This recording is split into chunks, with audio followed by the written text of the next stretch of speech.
Shalom Aleichem, our journey through Shas, Mishnah Yomi, continues chapter 4 of Bava Kama, Mishnah Chet, Shor Shehu Yotze Lehi Sokil, an ox or other animal that is going out to be stoned to death. That's the execution for murder. He's gone to court, he's been found guilty, and now he's going to be executed.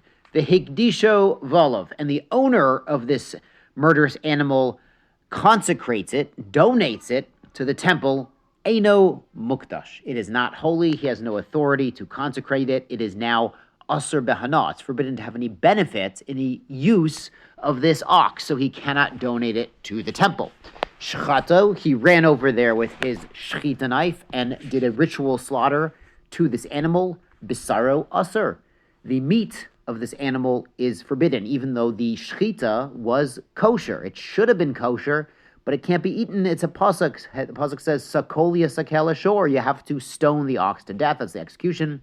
V'lo ya'achel et besaro, and the meat may not be eaten. So, of course, if it gets stoned to death with rocks, that's treifa, so it can't be eaten. It's actually nevela.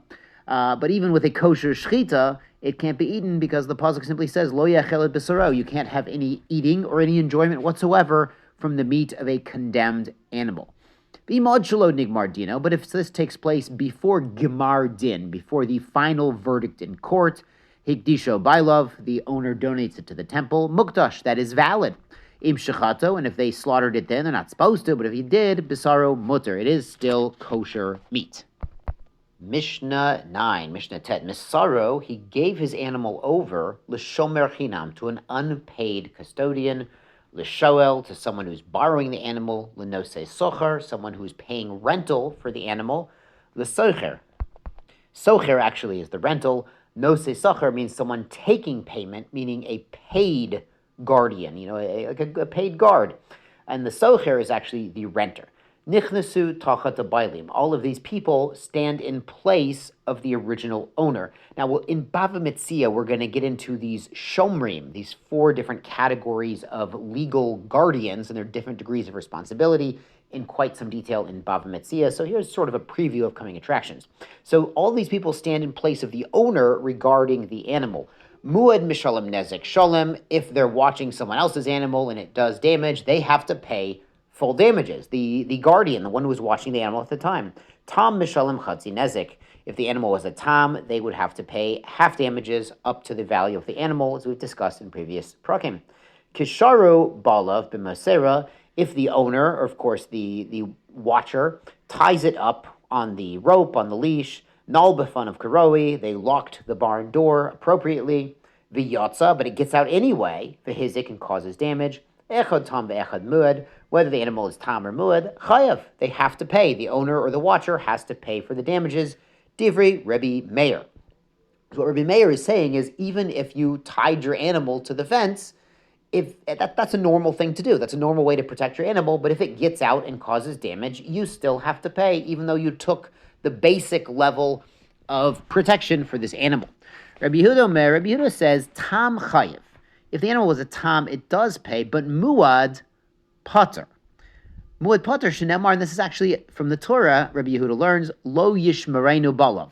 If the owner of the animal did not guard it, that's when it pays full damages as a shor muad. V'shamar huzay, and this one was guarded in a normal fashion. They closed the door, or they tied the animal to the fence, or whatever it is, the hitching post. So this is a shmira, so they shouldn't pay full damage as a muad. Now, Rabbi Yehuda would agree, the Mefarshim point out, he would pay chatzi nezek like a tam. When an animal becomes a muad, it doesn't lose that level of liability that a tam had. It just also has an additional level of paying nezek shalom instead of merely chatzi nezek.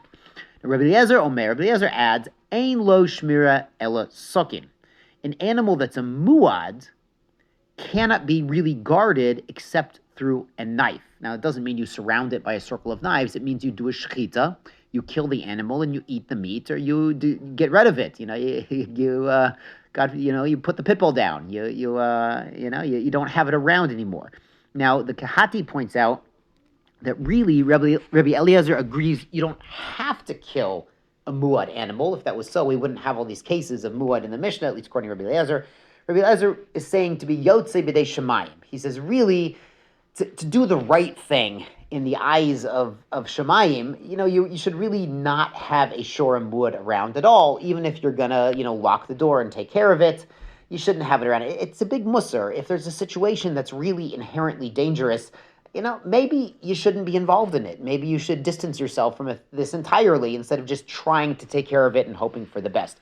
Now, Kati points out, based on the Gemara, Rabbi Eliezer would agree if you upgraded the Shmira. You didn't just have the door closed, you had it closed and bolted and deadlocked, so if there is a wind or, a gust, it's not going to, pop the door open to the barn. You had the animal not just tied down, but chained down in multiple locations. He would agree that really they're putter, that really you don't have to pay if you do an upgraded level of Shmira. It's this basic Shmira that Rabbi Meir talked about where it gets out. Yeah, everyone ties their animal down, but if it gets out, it pays damages.